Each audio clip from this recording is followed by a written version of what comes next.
I do this for the champions. Wake up, roll work for the stamina. Slip left, counter right, cross standing up. Body shots got him looking like he can't get up. Uppercuts got him looking like he ain't that tough. You gon' need an ice pack and some help back up. This will come after. The showdown goes down, dropping down, pound for pound, for coach rounds and the 13th round.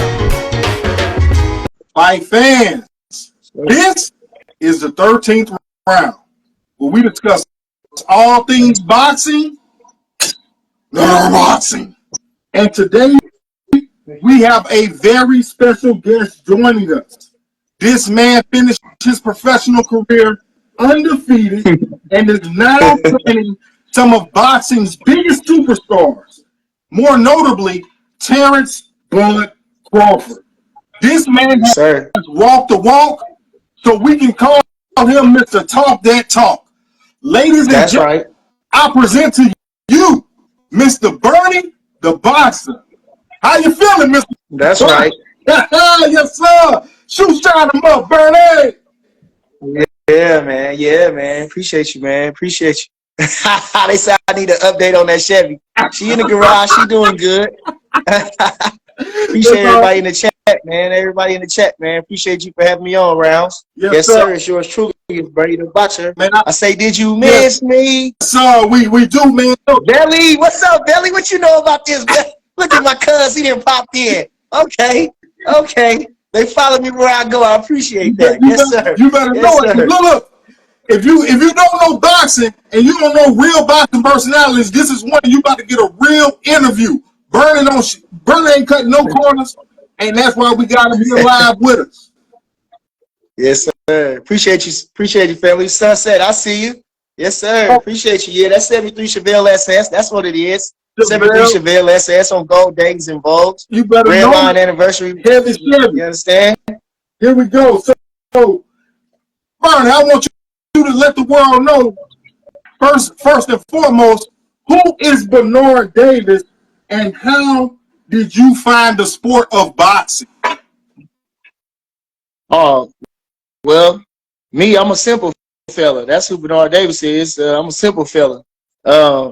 I ran with boxing because I was in a street fight in the projects, and the local police that used to walk the beat told me I shouldn't be fighting in the street. I should go fight in the ring, and so that's what I did. I went in. They told me to go catch a school bus. They had a school bus that took everybody to the gym, and I took that school bus ride to the gym. And after I seen that boxing ring, I was set. I was 9 years old. After that, I fell in love right then. When I seen that boxing ring, I was 9 years old. Say, man, the rest was history. Let me tell you, my first time in a boxing gym actually wasn't a boxing gym. It was in one of my best friend's backyard. His dad used to be a boxer, had a boxing gym in the backyard. And, man, we was in the backyard. We went in that shed, man. I fell in love. That joke used to be trying to play the PlayStation. Shit, I'm like, let's go outside. I'm trying to learn how to hit the speed bag like Evander Holyfield. Yeah. Yes, sir. Yeah. Did you ever fight? Did you have any fights? Oh, yes, sir. Yes, sir. So you know, I only did a little amateur record. I fought for a little while. I lived in St. Louis. This is around 91, between 91 and 93. And I had a few amateur fights. My father passed. We moved back out here in the South to Louisiana or whatever. And out here, see, boxing ain't big in Louisiana. We got a few good boxers. We got a few notable boxers, but out here it's football and baseball. Yeah. And so I adapted to that. But once you really have that love for boxing, it never goes away. You know how it is. Yeah. You know how it is. You look like a junkie. You straight like a junkie. That's right. Yeah. That's right. Once you get that first taste. So, you know, what around that time in your life, what were you doing amateur boxing, or was that more so you were just in the gym preparing for your professional career? No, well, like I say, once I was 9 years old, and then after that, I didn't be able to get to the gym no more. We was in a gang fight. Well, we didn't have a gang. We had an argument with the other side, and I was the smallest one and by myself, so I didn't go back for like 4 years. So I was 13, turning 14. But in between that time, my grandmother, she told me about Joe Louis. So I was really high on Muhammad Ali. actually I was an artist too. So I loved history and I loved to draw. So I found a book on Muhammad Ali. Actually, it was just the drawings that I was in love with. And then so I had read about Muhammad Ali. And then I told my grandmother about Muhammad Ali, and she told me I should go look up Joe Louis. Right. And so this is about the 5th grade now. I'm probably about 10. And so when I found out that, I went to the school library that Monday, and I got a book on Joe Louis. And once I did that, then I started reading about boxing. And I was maybe about, like I say, I read my first book on boxing was Joe Louis. Well, really second was Muhammad Ali, but a serious book was Joe Louis. It wasn't a picture book. And when I was in the 6th grade, my mother got me a book by Harry Mullen called The Great Book of Boxing. And it was the history of boxing from 1890 to 1990. It was the every weight class from 105, 105, all the way up to 108, something like that, all the way to heavyweight. And it was all the weights in between. So it gave me all the history of and the most notable fighters in those weight classes and how the title changed hands, which is a book I still got to this day. But I used to get the boxing gloves. My mom took me to Kmart. I think I got me a pair of boxing gloves, and I would take the gloves around the neighborhood and box with them and everything. Top Flight, I see you, baby. Yeah, so I'm a left-handed fighter, and so mostly I'm about the only one that's left-handed. So we would just fight with one glove, and you know, that's how I really got started around taking it to the neighborhood. And then, as I said, I was an artist, so I like to draw. So after I draw, like I draw kind of dogs and boxing pictures and stuff, you know, not out of memory, but I could look at something and draw it like, you know, make it look exactly like that. Man, and so anyway, at the end, I would take the cardboard and make championship belts. Yep. So then I had, so I would have the kids fight. We would all fight for the belts. I had a lightweight belt for my brother, and he was probably like 5-6 years younger than me. Then we was middleweights, and then we had the chubby kids. They was heavyweights. So I had 3 belts, and you know what I mean? I would take them around the neighborhood, and everybody would fight for them, and that was it until so then I was like in my basement using a pillow for a punching bag, and then my dad, he built me a speed bag for my like 6th grade. I think I was in the 6th grade. He got me a speed bag, and he built the speed bag in my basement. And so after that, I just did that, just kept in the neighborhood and just boxing and whatever. But I got wind of my friend wanted to go because at the local boxing club was like a community center. And so my friend, he wanted to go down there to look at the girls. They would have like talent shows and stuff, so the girls would be down there dancing and everything. I was like, shit, I want to go for the boxing. So we went to the box. Me and him, it was we went, and me and him sparred that day. And so it was just us in the gym. Wasn't nobody there. It was just my coach, Midge. Then it was Larry Lil John, rest in peace, one of my coaches that passed. And so they was like, well, shoot, we want to see what you about. Let's see, you know. And so me and him sparred, and I jumped on my friend. And after that, my coach, Larry Littlejohn, after that, he just started to come get me. He seen my talent. He seen something in me. And he happened to live like right around the corner from me. Like literally, you could really walk to come, you know what I mean? So he would just come get me every day after that. I was 13, turning 14. My first fight was April 8th, 1995 in Madison, Wisconsin, Madison, Nebraska. That's a beautiful thing that you remember that date like that. Man, and what I love so much about what you just said was the very beginning, that your grandmother told you to read a story about Joe Louis. You know? Yeah.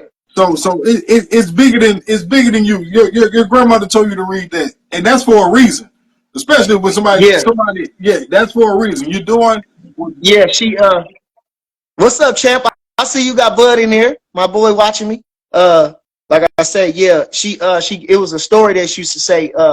You know, Jack Johnson was the first black heavyweight champ, and Joe Louis was the second heavyweight champ. Right. And back then, I got Ali in there.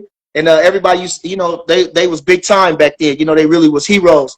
And my grandmother told me this story. She said when they used to go into the coffee shop, they say, I want a cup of coffee as strong as Joe Louis and a hamburger beat up like Braddock.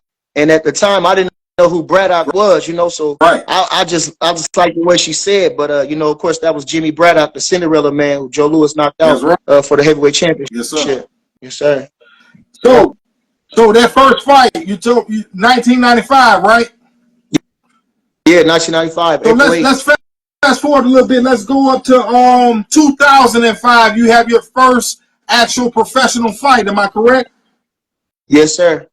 Yes, Duluth, sir. Minnesota. Yeah, that's right. Yep. That's right. So, how did that fight play out, and how were your nerves going into your first professional bout?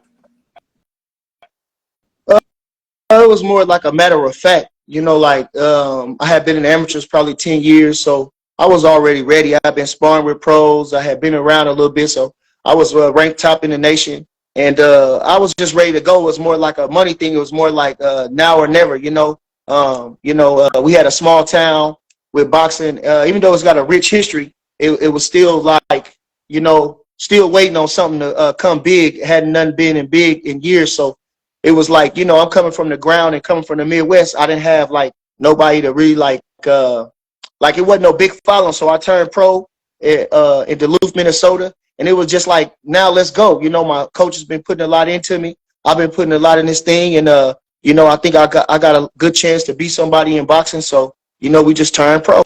And I fought a guy, a tough guy, Jesus Velasquez. He's a tough guy, he was a tough guy, man. I hit him with everything but the kitchen sink, but I couldn't get him out of there. Right. But like I say, so that was my first pro fight, and it was just like a matter of fact type thing.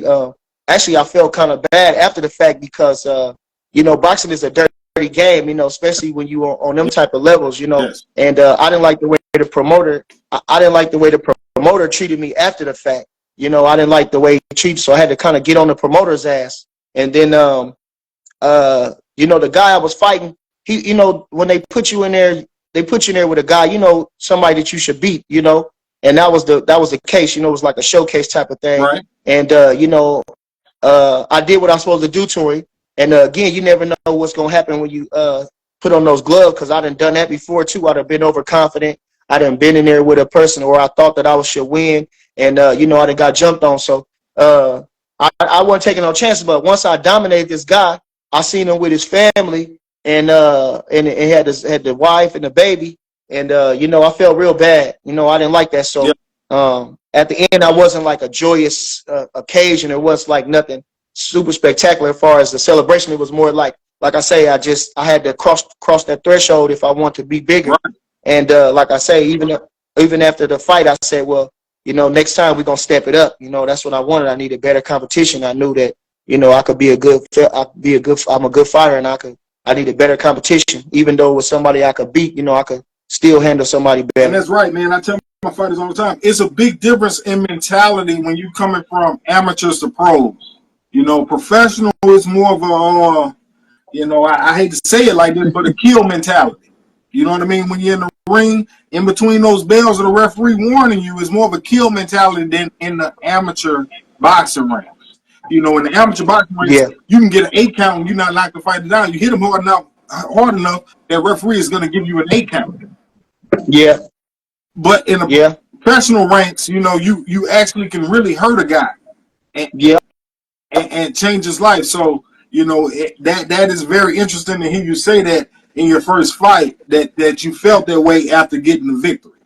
But yeah, well, like I say, just because me, it's definitely with anything, it's you got to be on guard. But once I dominate a man, I'm good. Whether it be in the ring or out the ring. Once a fella is not on my level, you know what I mean. I don't have to go over to hurt him or to undermine him or to beat him or to humiliate him. You know what I'm saying? So I was just watching a clip the other day where the guy was the guy was punching the guy in the corner, and the guy's hands fall down and the man still hitting him. Why you still hitting him in the man? And he can't defend himself. His hands is down. He's defeated. What you still hitting him for? So that's the type of guy I am. I got just enough to sweep him, and once I dominate him, then I'm gonna pull back. At least I'm gonna watch him close. I ain't gonna take him. I ain't gonna just overdo it. Yeah. You understand? Yeah. You got some fighters who will go over the limit when you got your opponent beat. I feel like this is a sport where if you got him beat, you can kind of let off the gas. I'm not saying not get the knockout, but you don't want to kill a man in the ring. You don't have to hit him extra punches. You know what I'm That's saying? right. That's You don't right. got to hit them extra punches. That's Yeah, right. yeah, yeah, You've seen fighters in the past. If you really watch boxing, you've seen Ali, you've seen Lomachenko look to the referee and say, "Hey man, look, hey, I don't yeah, want to hurt this guy too much," you know. And yeah, Lomachenko is the last guy I can think of when he fought Richard Coleman. You know, even though he yeah, didn't finish Coleman, somewhere in those yeah. rounds he was beating the hell out of Coleman. He looked at the referee and said, "Man, you might want to look a little closer. Keep me from hurting this guy."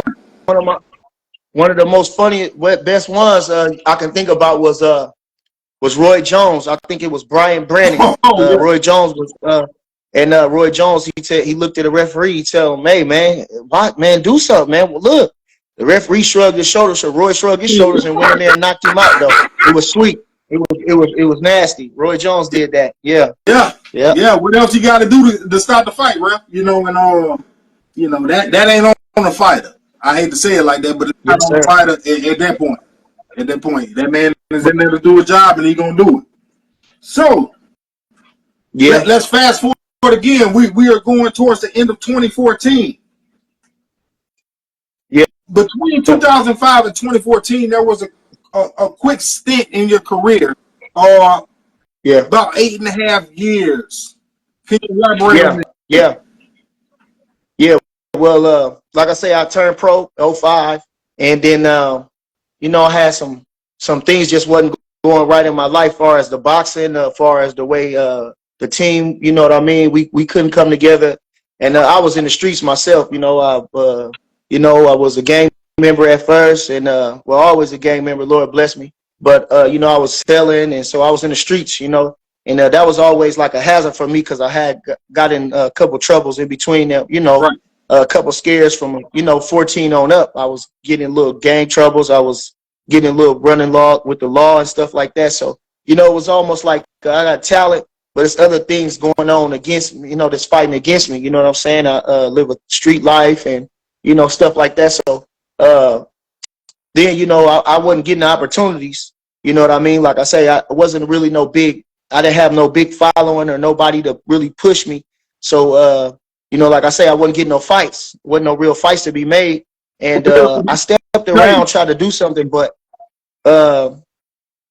just things didn't pan out. So I kind of had hated boxing for a second. I kind of felt a certain way towards boxing. So I foolishly thought that I could just do without boxing. I could just sell and make money and live a good life and just don't worry about nothing. But that didn't work out. Right. You know what I mean? When boxing was my whole life, it gave me so much discipline, it gave me so much structure that when I didn't have it, you know what I mean?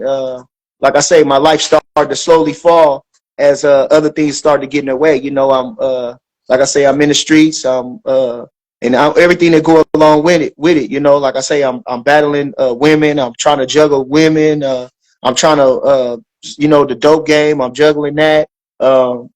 Just life.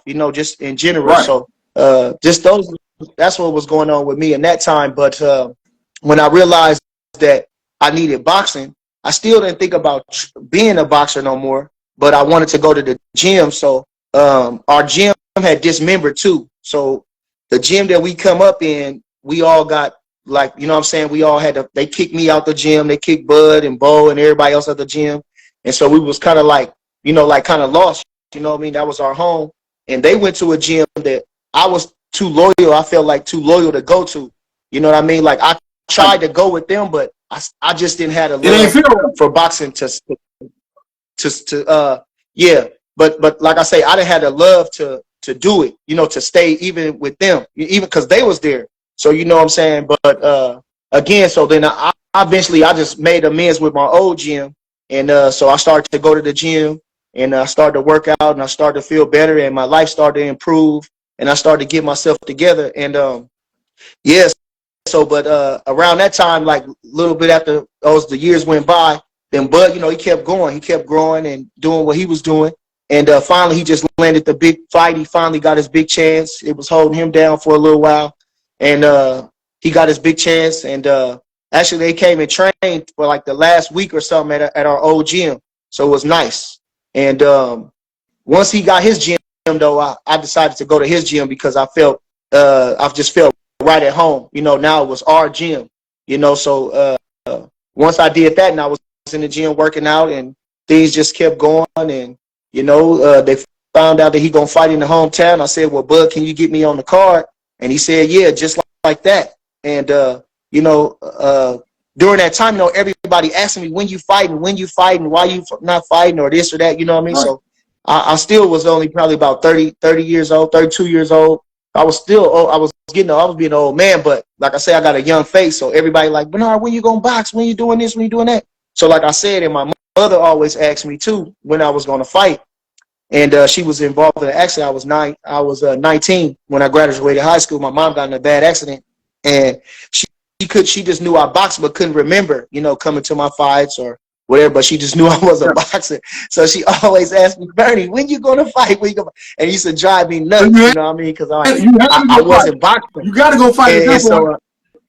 And so, so when that opportunity came, and Bud just said, yeah, it's like, it's my guy, my baby boy, so he wanted to see me doing good too. So it just worked out. So, they got me on the card for the Gamboa card, and, shoot, we went up, we went to training camp. I got in great shape, and, I got to fight again that same year when he won the Ring Magazine from Beltran. Yep. And then after that, I was just kind of like, I was kind of satisfied. Like the hometown got to see me on a big stage. I got to fight in, it wasn't network TV, but the whole internet, I was on the internet, so they could see me on the undercard. Right. Family from all out of town got to see me. My name was going in lights around the big arena, and so my hometown got to see me perform, and so it was just a blessing for me, to come back like that. And yeah, that's right. So after I did that, I was just kind of happy, like I say, and then things wasn't coming together, and I just, we had a lot of good fighters fighting out of our stable, and I didn't want to be the one to take over. I felt like if I was going to do something, I could have done it. You know what I mean? I should have done it. It was all on me, and I didn't want to get in their way. I didn't want to take no spotlight, no shine from them, which, sometimes you got to be selfish, but I wasn't selfish. So, I was happy. Like again, I did it. I fought. Jim Lampley was watching me, Larry Merchant, right. All the HBO, what I mean, everybody, Roy Jones, I got to fight in front of so many people, you know what I mean? It was a big card. And so it was just it was a huge card. So, and it was my partner, what I'm saying, my baby boy. So it was just like, it was a dream come true. And after that, I just stay, I've been staying in the gym. And, like I say, they called me up a couple years ago after about COVID, when COVID hit, because I was working in the factory and I quit selling, and I was just working, and I gave my life to the Lord. And like I say, so they called me up, even though I'm in the gym. They said, Bernie, come on up. We want you to come on out and be in training camps and stuff like that. And so it just, it just started going from there. And like I've been with these guys all my life, but now we train in a world champion setting, and I'm more in a coach capacity. So it was kind of like, it was kind of a little. At first, it was, I wouldn't say intimidating, but you know what I mean, just trying to earn my place and trying to wonder why I'm there. Huh. But again, like I say, they brought me in, and everything ever since then it been, just been super lovely. I went up another level, and then they got me with this how I became, now I'm Bernie the Boxer, now. So how I became that is like, I read the boxing just like everybody else. You know what I'm saying? I was reading all this, watching YouTube and looking at the articles and stuff like that. And I didn't like the way they was treating Bud. I didn't like the stuff I was hearing, and it kind of pissed me off. And I didn't even have no social media. I didn't have no smartphone or nothing. I had a flip phone. And so I would just be talking to Bud like, I hate these motherfuckers talking shit. So like I say, then so I told him, Bud, you so famous now. You know what I mean? I'm going to go live with you. Just get live. When you go live, everybody going to hear me because of you. You know what I mean? So he finally agreed to let me go live. And after that, I just started talking so much shit, telling the truth. You know what I mean? But Bud, he not like that. So, after I started to really want to do it, he was just like, but no, I ain't doing that, man. You can't use my live or nothing like that. So I was just like, man, I had to do it myself. So they got me a phone. And first they got me a phone. Then they got me started on Instagram, and then so I started on Instagram, and then Coach Red, you know, that's my boy. They all family. He said, Bernard, you know, it's time for you to go a little bigger. So they wanted to get me on YouTube, and then they went and got me a computer, and you know what I'm saying. So I'm still using that computer right now. It is still rolling with that. So Bernie, let us. Yeah.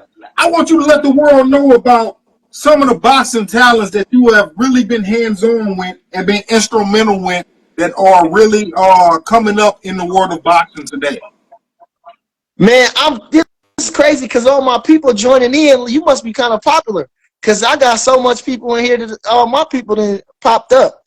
You feel me? Well, like I said, you know, most notably, I work with Bud Crawford, but you know, our city come from a big, you know, and we had a big history in boxing. You know, it's not a dominant history or not a most known history, but since the beginning of time, since the early 1900s, we had fighters fight for the featherweight championship.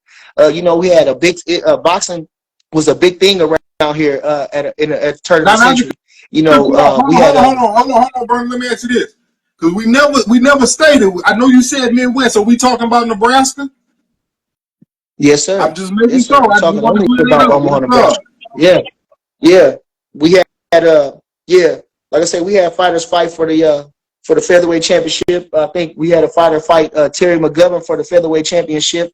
We had a 1936 Olympian. His name was Carl Vincent Quera. He was on the 1936 Olympic team.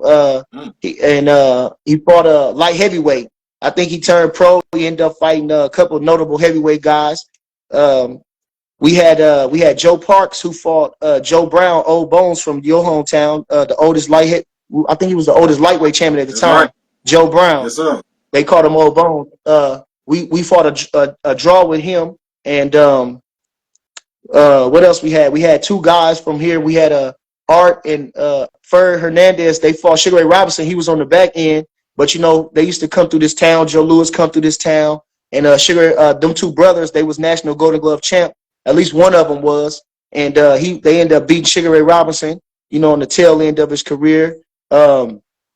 We had guys like Mikey Juarez, who fought Kennedy McKinney, trained with Kennedy McKinney, fought Junior Jones, you know, out in Vegas and stuff like that. We had Grover Wiley, who was like a brother to me, who he beat Chavez in his last like recorded fight. Julio Cesar Chavez, the great Chavez. Right. You know, he was at the end, but I think we stopped him. I think Grover stopped him. And so we had Harley Cooper, who was a two-time National Golden Glove champion in the either early 70s or late 60s. He was the heavyweight champion, and then he won the light heavyweight championship, National Golden Glove. We had Lamont Peterson, who was Lamont. What's the name? Lamont. Damn, what's Lamont's name?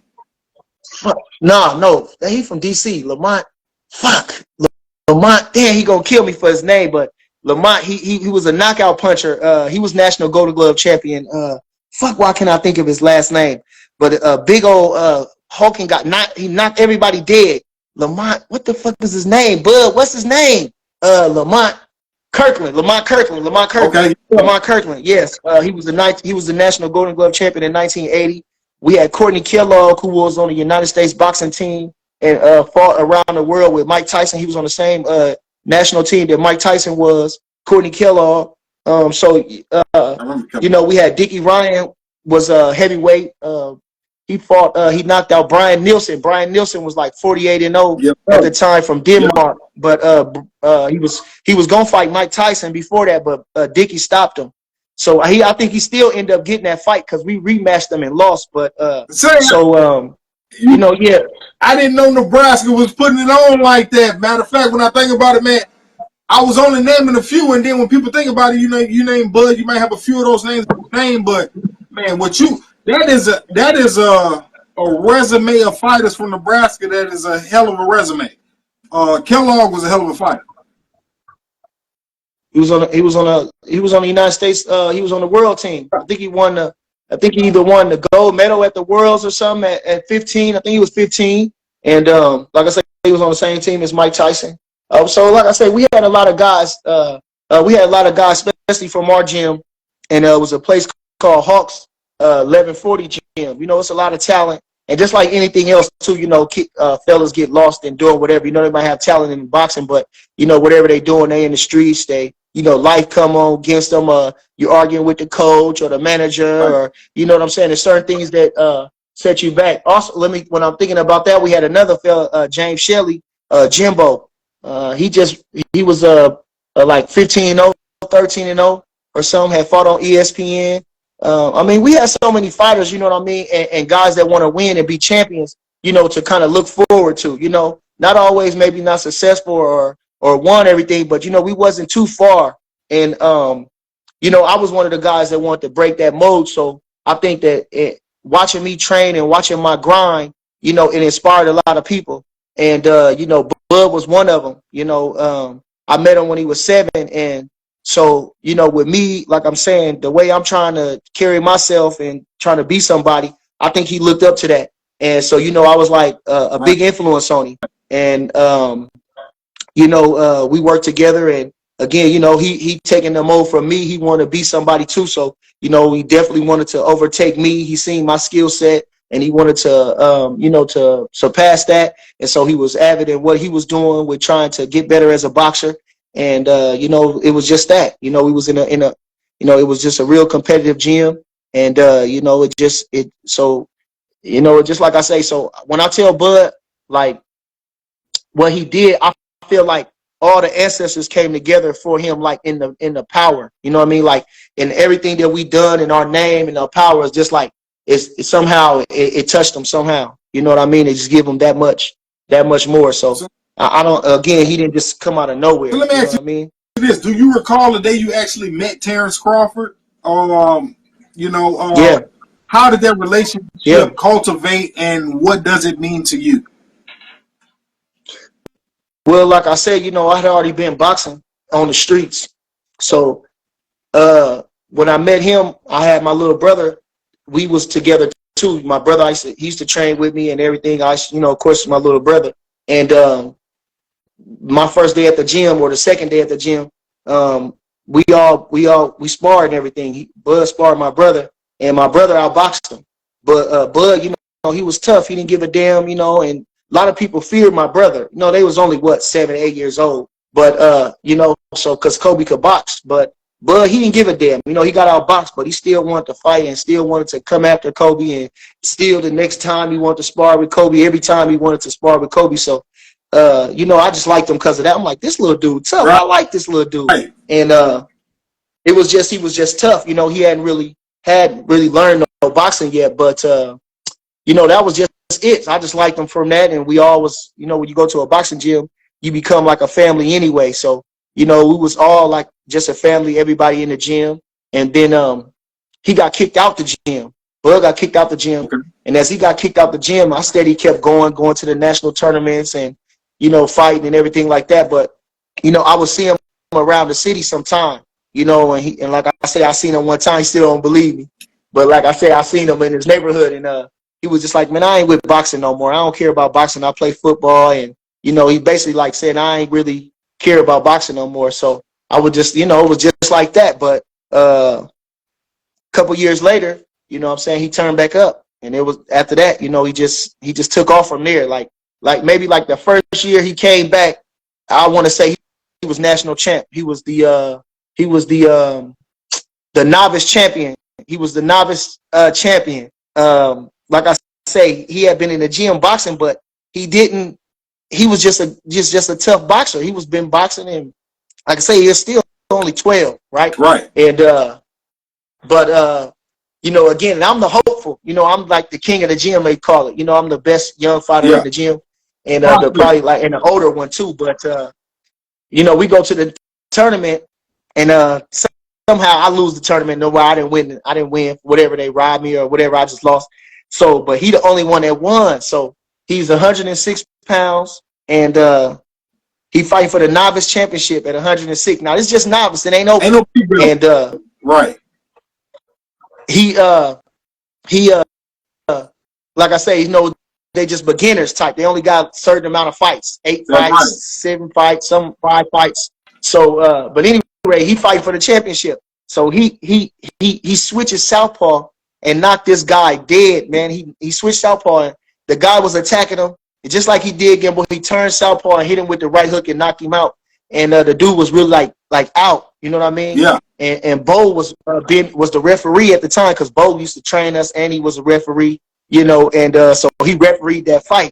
And Bo, it was just funny. You know, the guy who couldn't get up, like he kind of got up and fell back down. So like once I seen that, you know, it was just crazy like to see. Yeah, he switched southpaw on getting attacked. He changed stances on the defense and countered with a right hook and knocked that boy to sleep. So one, you knew he had talent, super talent, and wherewithal in the ring, and then he had power too. Like I say, he's only 12 years old. So let's fast forward a little bit into Bud's career, and I know you will give us a better insight than anyone on this, but let's talk about maybe around the time when he fought Yuriorkis Gamboa. See, I feel like Terrence Crawford does not get the credit he deserves when it comes to that fight because Gamboa was game around that time. It wasn't the same Gamboa that you saw fight Tank Davis or you just saw fight Isak Pitbull Cruz. Gamboa was game. He was undefeated. He was still a killer, and he was looking for a challenge. Gamboa got ducked. Yes, a lot of people ducked Gamboa. He didn't get the. He was almost like Rigondeaux. Like he didn't get the good fights like the Mikey Garcia didn't want to fight him, or other fighters in there they didn't want to fight him. Mares didn't want to move up and fight him. He didn't get those type of fights. So he had been definitely I see you, Tika. He had been a what you call it, like a guy with a lot of talent. That's right. And had been made a big name, but he didn't get no big time fights. They was kind of holding him down too from lack of for fear or whatever. But yeah. So when we fought him, he was already like the WBA. He's already veteran when we fought him. Undefeated.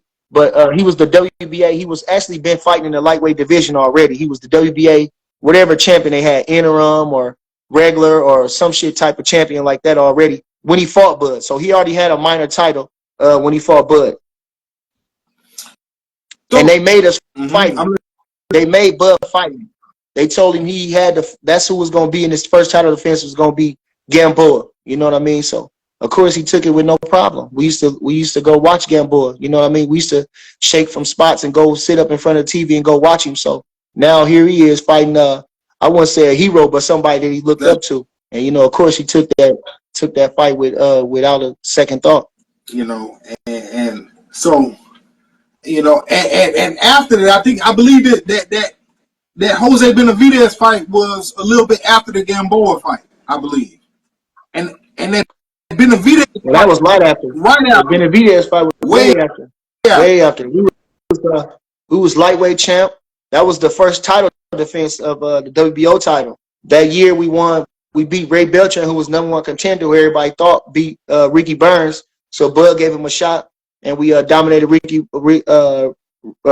Beltran for the Ring magazine and our second defense of the WBO. Even though they didn't put the Ring magazine, they should have had it on hand where they actually gave it to us after the fight, but they didn't. They sent it to us in a box. But he became the lineal champion against Beltran, and then after that, after making weight, he moved up, and of course he fought at 140. His first fight, I think it was Delorme. He knocked out Delorme in the 4th round for the WBO title, right. And then he went on from there. So we fought Benavidez. We was already at 47, man. You still forgetting our title reign where we knocked out Derry Jean. We knocked him out. Was beautiful. We knocked out John Molina. We beat Victor Postal in our first pay-per-view fight. We unified the titles there.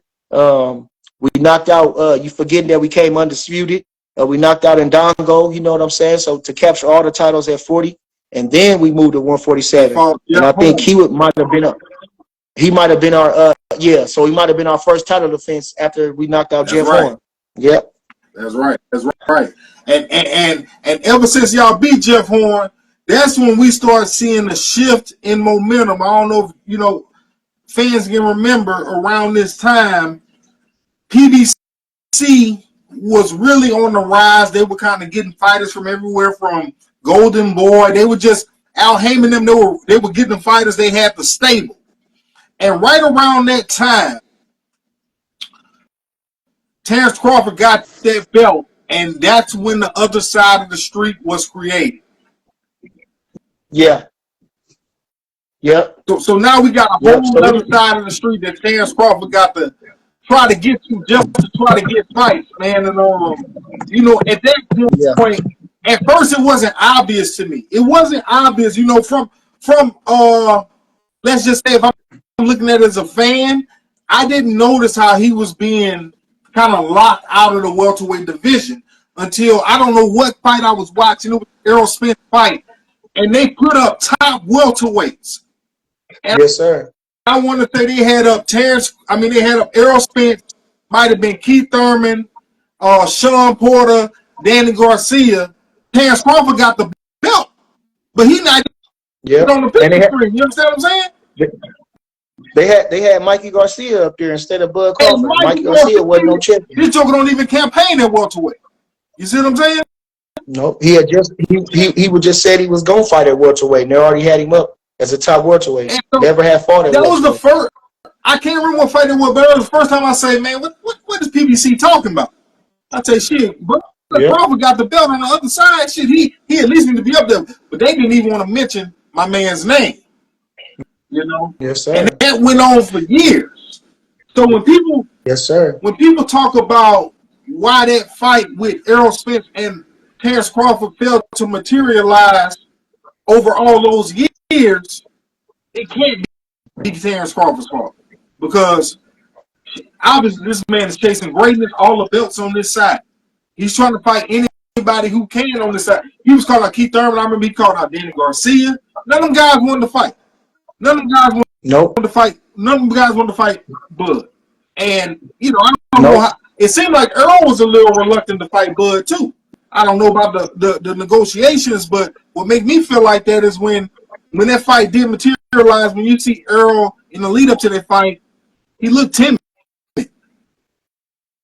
He looked timid to me. He didn't look as confident as he normally looks. And lead up to this last fight, to when they finally fought, or what? No, I don't know why they say that. That's, to me, I didn't see nothing about him timid. I didn't see nothing about him timid. I really think he believed all them. I think he believed all that stuff everybody was talking. I really think he believed all them, the hype that he was too strong and that he was this. I think he really believed that. Yeah, you know. Look, when that joke he looked it in shape. He looked it in shape. And as a matter of fact, me and Bud was just talking about this the other day. I said, well, Bud, I thought you looked it good on the scale. He said, shit, I look like shit on that scale. I said, shit, I thought you looked it good. He said, man, he looked way better than me. I thought the same thing too, because you know, when you weigh in, they already weigh when it's when the people see it for the cameras, they didn't already weigh. Right, they didn't make weight already. Yeah, they weighed already, made weight. So, like I said, when I seen him on the scale, I was thinking, damn, he looked good. He ain't look like he's struggling or nothing. I didn't feel like Bud was struggling, but maybe that was my bias or something. I don't know. But you know, like I say, he looked good, man. His weight looked good. He looked strong, and so I didn't see nothing different about him. I felt that his confidence was high, but I just knew what Bud could do, and so you know what I mean. It's really what we did. I think if he'd have had a lesser opponent in there, he probably would have looked good. But when you got a guy like Bud that you can't make a mistake against, you know, and he made plenty of them, well, you know, the stage was set for his demise. And look, I had a little money on that fight. I was screaming at the TV around round 8. I'm wondering what Crawford waiting on. You know, I say it's Crawford because to me in that fight, I felt like Crawford could have finished that fight a lot sooner. I felt like he had fun with Earl in that fight, and that's the beauty of the fight. He demolished Earl so bad those early rounds, those mid rounds. I felt like Crawford just couldn't put up the game and waited to the perfect time, and I feel like it wasn't close. And I want to know why you feel that the rematch between Errol Spence and Terrence Crawford never materialized. Well, I mean, the first fight said it all. Usually when it's a rematch, it's either the guy gets blowed out right away, right, and they want do that, but a prolonged beating like that, he was just outclassed in every round. Outside of the first round, which was a filling out round, it was not even close. So I think and like I said, again too, if again, you know what I'm saying, probably all the money. I like to say the money. Y'all been thinking about each other for so long. Y'all been having all these troubles. Everybody bothering you about fighting him. He bothering Bud. So after you get your money and so much build up, you just need a good break. You need a good break. You didn't do well in the fight, and it's easier just to take a break and just do what he's doing. So it was smart for him. Again, like I say, with Errol Spence shortcomings, it was only a matter of time for somebody got him, especially a guy like Bud. You seen Ugas caught him falling over his feet, or and almost hurt him in the last fight, and they wanted to ignore that. You know what I mean? And it was really about his mistake. It wasn't even about his it wasn't about like what Ugas did. It was like he capitalized off Earl's mistake. Yeah.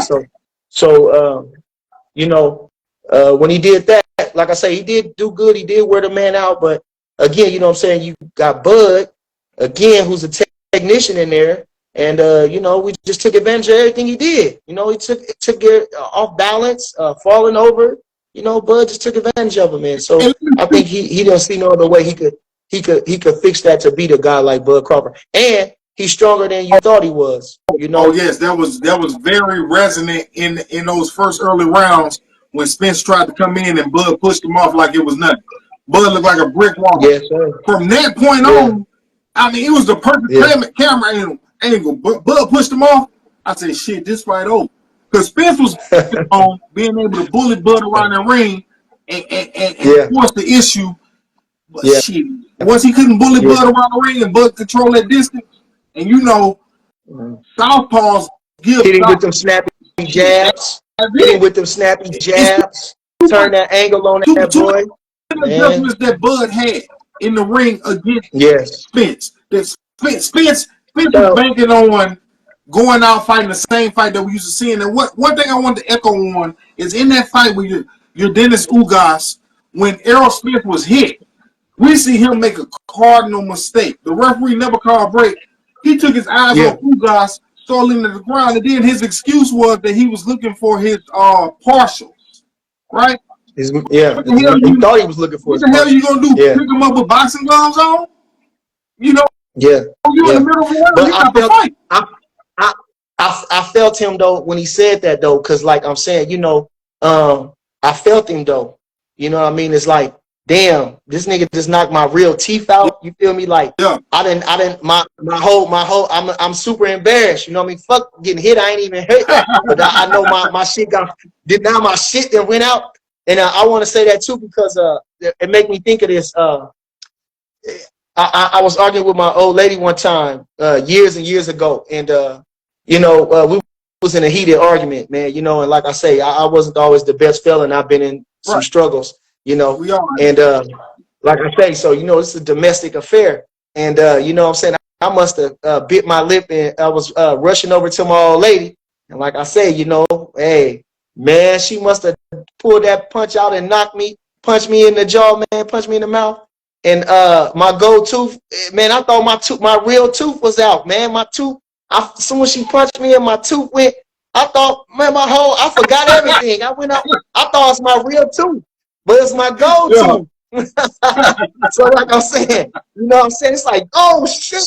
Like I'm into, but I'm so angry, or I'm into what I'm doing, but what I'm saying? Once something like that happened, like, what? That was not in the script. You know what I mean? So like I say, I can imagine, man. I can understand standing on that. So we're gonna go to this. We're gonna talk about some future things, and so what's next with Bud?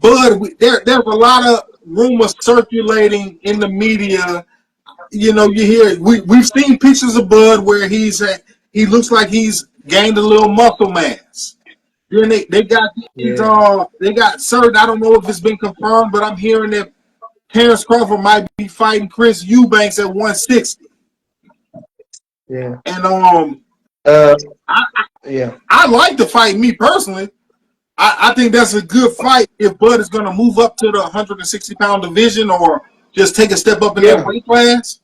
You know, I think I mean, he's a solid middleweight. He's a solid middleweight. Yeah, he is a solid middleweight. You know, usually when a fighter wins such a big fight like that, you know, you go on a victory tour. You know, whether it be speaking engagements, right? And when you get in the ring, you know what I'm saying, you go in there with a decent guy. You don't go in there with, you know, but you go in there with a decent guy. And like I said, you know, in there you go in there with an experienced guy. You go in there with a guy that's 2 weight classes above, that fought at a heavier weight, and he did relatively well. You know what I'm saying? He's coming off a career victory, so his confidence is real high.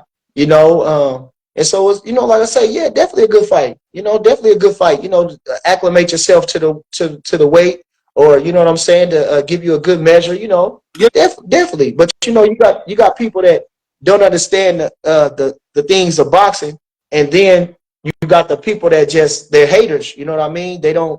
You know, and they're selfish. You know what I'm saying? Right. They don't understand the nuances again. And then and I'm saying this too. You know, a showcase. You know, I went in the gym the other day. Yes, and I seen Buddy was sparring.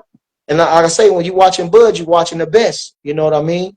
You actually really getting something out of that. You know, the technique.